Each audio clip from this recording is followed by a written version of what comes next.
So one of the things I hear a lot is, why can't I leave this person? And you even say to yourself, why can't I leave this person? They're mistreating you. They're horrible to you. They call you names. They found new supply. They're cheating on you. They're dishonest. They lie. All of these different things that a narcissist can do when we're in a relationship with them. And we often wonder, why can't I leave this person? There are reasons why you can't leave the person. There are definitely reasons. Minnie is all wrapped up in the cord. It's okay, baby. They're called words that we didn't really understand. I certainly didn't understand these things. Trauma bond is what we're going to talk about today. And also addiction, because there's two things going on here, okay? A trauma bond, think of, because I just talked about this the other day to a friend. They go, I don't know what you mean. What does that mean? Think of both words, trauma and bond. So when they're love bombing you, when they're making you feel like everything's good, when they are, you're swooning in the beginning, they're bonding you to them. You feel bonded to them. The trauma comes in with what we talked about last video. Now they start to devalue you. There's a trauma. They have cheated on you, pulled the rug out from under you. You're shocked. What happens with a relationship with a person with this disorder is they go back and forth. And back and forth, and back and forth. So let's just call all the different things that they do, we'll call it mean. Any of the mean things, right? So they do a mean thing, and then they love bomb you because they know that's what you're waiting for, and that'll keep you with them. They'll convince you to stay. They'll bargain with you, they'll bribe you, they'll breadcrumb you, fake future promise you, anything to make you stay. No sooner a week goes by, a day, 2 hours goes by, they're being mean again, doing another devalue. And you're saying to yourself, why can't I leave this person? It's because you're waiting for this. Here it comes again. Here they come. Love bombing you. Why don't they just let you leave?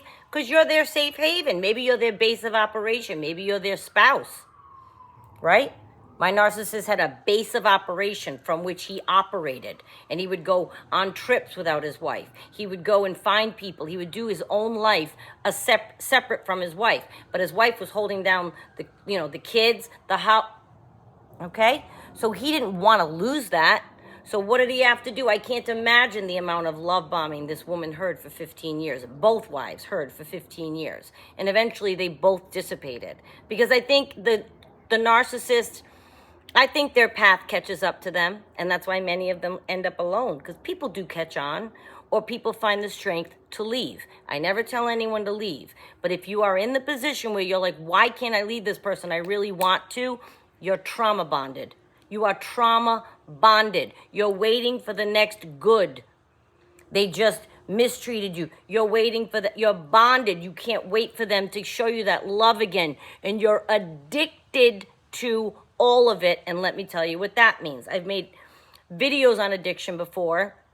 I'll try to sum it up in a couple of minutes. When you are with a narcissist, your body and mind and chemistry goes through a lot of ups and downs. Okay? They fight with you, your adrenaline goes through the roof. Cortisol, all of that is fueled when you're fighting and you're angry, right? Then the trauma. Then they're love bombing you. You're swooning. Your endorphins are on high. Your dopamine is spiked. These things are actual chemical reactions that your brain has when you're in these situations, and you become addicted to them. Yes, you can get addicted to the adrenaline and cortisol just as much as you can the endorphins and dopamine from the love part. Sure you can. Of course you can. Your body doesn't know that it's craving to fight. And I would never have admitted that. I don't crave to fight. What do you mean I crave drama? I didn't know it consciously, but once I looked at myself, I realized, you're okay with it. When the adrenaline would come in and the cortisol, you're okay with it. Not only that, you're addicted to it. It's part of the entire cycle. And they let it unfold artfully, some of them. They're very manipulative, and it's all calculated. You don't know what's happening. You're like, why can't I leave this person? When you try to leave them, so say you depart. Now all of a sudden, okay, so your phone doesn't ring. They're not texting you. They listened. They're not hoovering you yet, right? We talked about hoovering. We will again upcoming shortly. But they're not trying to track you down yet. your phone is silent, you're going to start to feel like missing the dopamine and the endorphins that you would get when they would say to you, you're so beautiful, but you know I can't live without you. Don't stop loving me. Please, it was a mistake. It's a habit of 20 years. I've always been this way, but I want to change for you. You don't even know how much I love you. I've never, ever, ever met anyone like you. This is an old habit. That person meant nothing. Right? That's going to make you feel good when they come out and say all that. And then the second you take them back, they will absolutely 100% be mean again. 1000%. They will be mean again because their goal is to keep that going. So they can't just make you feel, why can't they just be good? When they devalue you and a fight breaks out and you're feeling that adrenaline and that cortisol, they like it too. And they like that you're in the middle of all that, and that fuels them as well. When you're fighting with them, you're showing that you care. When I used to flip out my narcissist, I don't know if you hate me that much or you love me that much that you got that mad. They see it as a sign that you love them. They see it as a sign that you're that engaged because they mean so much that you can't live without them. You start screaming and yelling things and begging them not to leave you. I find that amazing that we do that with people that mistreated us. Mistreated us. If somebody mistreated me for 1 second now, I'd be like, bye-bye. And I know you might say, well, that's easy to say. You're not in love and blah. You're right. If a narcissist slipped by and I missed all of love bombing, which I really doubt that I would. I missed all the red flags, which I really doubt that I would. And I doubt you would either because we're all educated now and we're empowered. But say one got by. I really don't know that I would remain if I were mistreated anymore.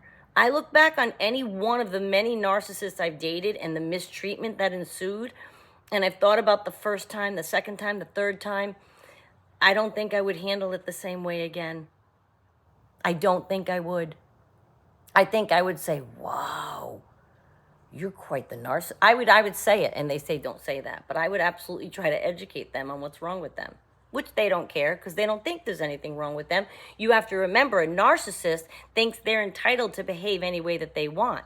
It's part of the grandiose element of their disorder. They see themselves as grandiose, better than everybody else. We're all peons. Oh yeah, they're the most fabulous, the most magnificent, the funniest. They'll make pretend like they have more money, more this, better that, best of this. Little does anybody know they really don't have anything. My narcissist didn't have anything. Nothing in his life. Nothing. 63 years old, not anything in his life ever at all. Nothing. Bum. But he made everybody think that he had all this because he wanted to feel like a king. Well, you know what? Go out and earn your place as a king. That's what gains you respect. They don't have the time. They want it fast, they want it easy, and they want it with calculated manipulation. If they could get it covertly and steal it, they'll do that too. And I only bring this up because I hear a lot of people not be able to leave their narcissist. Please look at my other videos on trauma bonding and addiction. This channel is 2 years old now, so you might have to go back. But they really will help you understand. At least when you understand, now you're awake to it. So the next time something happens and you get that feeling of, like, he's mean to you, but I gotta leave. But I can't leave. Oh my God, what would my life look like? Your life will be fine. Oh my God, look at me yelling. I can't stand when the narcissist does this to people and they make them feel like they can't leave. And they'll say that to you. Well, you're stuck. Where are you gonna go? What are you gonna do? You've been here 10 years. What are you gonna do? You can do anything you want. And you will be fine. You gotta break that trauma bond. It's very, very, very hard to break. Trauma bonds are powerful, more powerful than love, because you're very, very twisted in here about what it means. He's being mean, but I can't leave him. He's being awful to me, but why do I still love him? Look at that. Do you love them? You might say, well, of course I do. I said that I did. Of course I do. What do you love? Write it down on a whiteboard. Write it down. What do you love? What do I love about this person? I couldn't list one thing about any of the narcissists I've dated about what I loved. Did I think I was in love? Sure.